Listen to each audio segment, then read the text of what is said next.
বিসমিল্লাহির রহমানির রহিম। অর্থ ও বাণিজ্য সংবাদের দর্শক এবং পাঠক সকলকে আমি জানাই আন্তরিক ধন্যবাদ, মোবারকবাদ, সালাম। আসসালামু আলাইকুম ওয়া রাহমাতুল্লাহি ওয়া বারাকাতুহু। বিগত 17 বছর আমরা একটি ভোটবিহীন রাষ্ট্রে বসবাস করেছি। 17 বছর পরে ছাত্র জনতার আন্দোলনের ফসল এদেশে সেই শাসক যারা আমাদের ঘাড়ে চেপে বসেছিল তাদের করুণ বিদায় হয়েছে, নতুন শাসক বসেছিলেন। আমরা লক্ষ্য করেছি যে 17 বছর আমাদের দেশে আমাদের ঘাড়ে যে ফ্যাসিস্ট শাসক বসেছিল তাদের একটাই বয়ান ছিল যে বিনা ভোটে ভোট কেন্দ্রে কোনো মানুষ ছাড়াই ভোট হওয়ার পরে তারা সুন্দর করে বলে দিয়েছে সুন্দর ভোট হয়েছে, মানুষের অংশগ্রহণ হয়েছে, আমরা জনগণের ভোটে নির্বাচিত।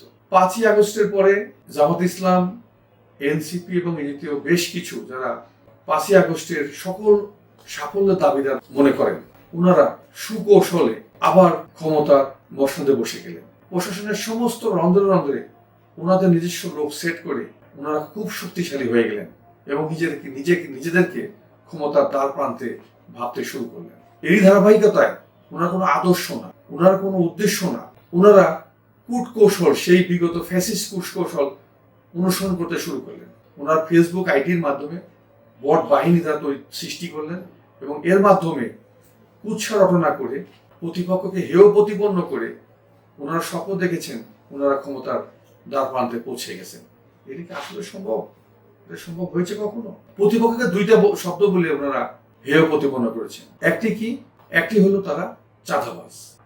চাঁদাবাজ কে করে নাই? চাঁদাবাজি তো টেম্পো স্ট্যান্ড, কোথার চাঁদাবাজি? টেম্পো স্ট্যান্ডের চাঁদাবাজি। তো আপনি কখনো তো চাননি যে এটা টেম্পো স্ট্যান্ডের চাঁদাবাজিটা কখনো কি বলেছেন যে এটা বন্ধ হবে কিভাবে? এই লোকগুলোকে মানুষ করে এই দেশের অর্থনীতিতে তাদেরকে শক্তিশালী হ্যান্ডস হিসাবে কিভাবে ব্যবহার করা যাবে সেটা তো বলেননি। একজনকে হেয় প্রতিপন্ন করার জন্য শুধু শব্দটা ইউজ করেন তারা চাঁদাবাজ। আর হলো আমরা ধর্মপ্রাণ মুসলমান, আমরা ধর্মকে খুব শ্রদ্ধা করি, আল্লাহকে ভয় পাই। আপনারা সেই সুযোগটা নিয়েছেন যে বেহেশতের টিকিট বিক্রি করা নিয়ে। দুটোই ছিল আপনাদের ভ্রান্ত।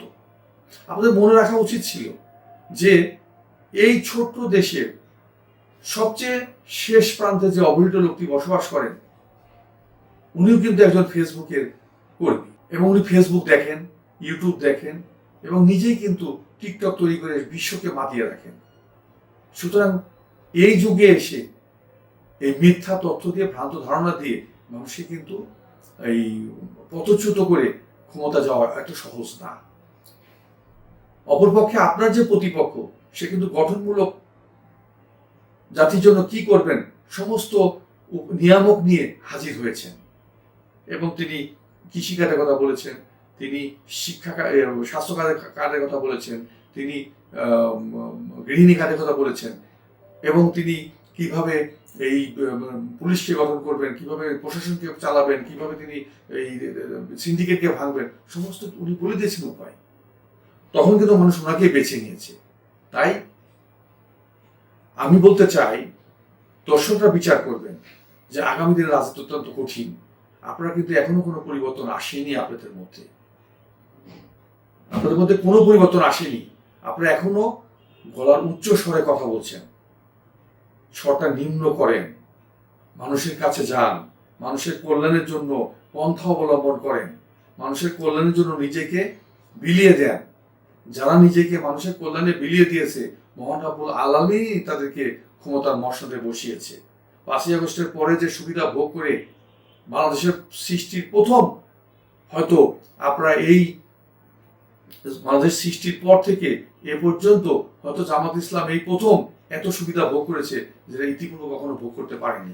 তাই আমি আহ্বান জানাবো যে আপনারা ভালো ভালো কাজ করেন, ভালো কথা বলেন, গঠনমূলক সমালোচনা করেন, আগামী দিনে সরকারকে গঠনমূলক সমালোচনা ধরে দিয়ে এবং সাধারণ জনগণের ভাগ্য কিভাবে পরিবর্তন হবে, সাধারণ জনগণের কিভাবে কর্মসংস্থান তৈরি হবে, কিভাবে বেকারত্ব দূরীকরণ হবে এবং একজন আর রাস্তার মধ্যে একজন দোকানদার সে না খেয়ে মরবে না, এই জাতীয় গঠনমূলক আলোচনা সমালোচনার মাধ্যমে আগামী দিনে মানুষের মনে জায়গা করে নিয়ে আপনারা নতুন করে আবার ক্ষমতার মসনদে বসবেন, এই প্রত্যাশায় জাতি এবং আপনারা রাজনীতিবিদরা জাতির জন্যই কাজ করবেন, জাতির ভাগ্য উন্নয়নের কাজ করবেন।